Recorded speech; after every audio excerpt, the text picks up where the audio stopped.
ભગવાન જગન્નાથ નગરચર્યાએ 18 ગજરાજ સાથે ભવ્ય શોભાયાત્રા, ત્રણેય રથ મોસાળ સરસપુરથી રવાના, મામાના ઘરે હરખભેળ વધામણા, સુવર્ણ અલંકારો અને રત્નોની પહેરામણી, ભાવભેર કરાયું સામૈયું.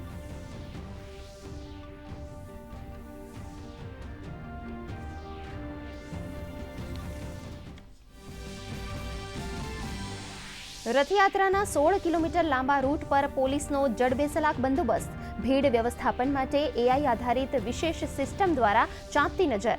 મુખ્યમંત્રીએ સીએમ ડેશબોર્ડ પરથી સમગ્ર વ્યવસ્થાઓનું કર્યું નિરીક્ષણ.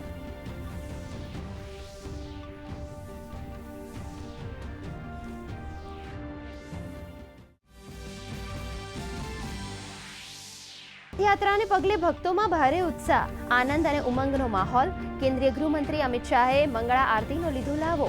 મુખ્યમંત્રીએ પરંપરાગત પહિંદ વિધિ કરી રથને કરાવ્યું પ્રસ્થાન.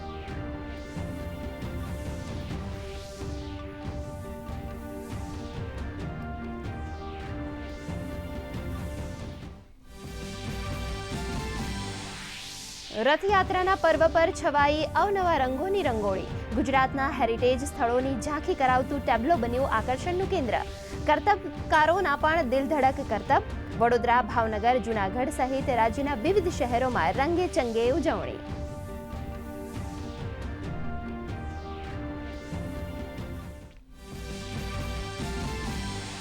કચ્છી માળુઓનું આજે નવું વર્ષ. કચ્છભરમાં નવ વર્ષના વધામણા. પ્રધાનમંત્રી નરેન્દ્ર મોદી, ગૃહમંત્રી અમિત શાહ, મુખ્યમંત્રી ભૂપેન્દ્ર પટેલ સહિતના નેતાઓએ કચ્છી નવા વર્ષની પાઠવી શુભેચ્છાઓ.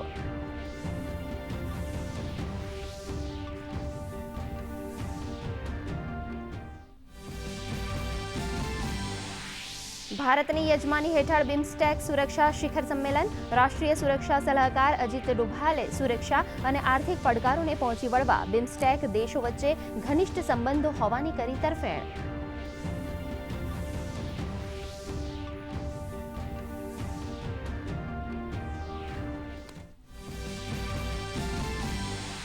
વૈશ્વિક નકારાત્મક સંકેતોની ભારતીય શેર બજાર પર જોવા મળી અસર. સેન્સેક્સમાં 1 તો નિફ્ટીમાં 6 આંકનો નજીવો ઘટાડો. કેમિકલ, આઈટી, ઓટો શેરોમાં લેવાલી. ચાંદીમાં 1600 રૂપિયાનો કડાકો. ડોલર સામે રૂપિયો 9 પૈસા નબળો.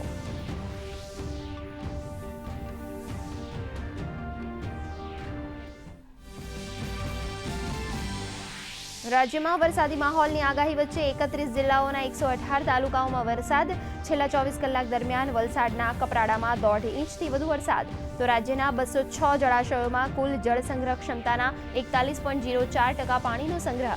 માછીમારોને આગામી 2 દિવસ દરિયો નહીં ખેડવા સૂચના. તો આજે ભારત અને ઇંગ્લેન્ડ વચ્ચે બીજી વનડે મેચ. સાંજે 5:30 નિહાળી શકાશે જીવંત પ્રસારણ. ભારતે પ્રથમ વનડેમાં ઇંગ્લેન્ડને 6 વિકેટે આપી હતી માત. ભારતની નજર વનડે ફોર્મેટમાં ઇંગ્લેન્ડ સામે સતત 7મી જીત મેળવવા પર.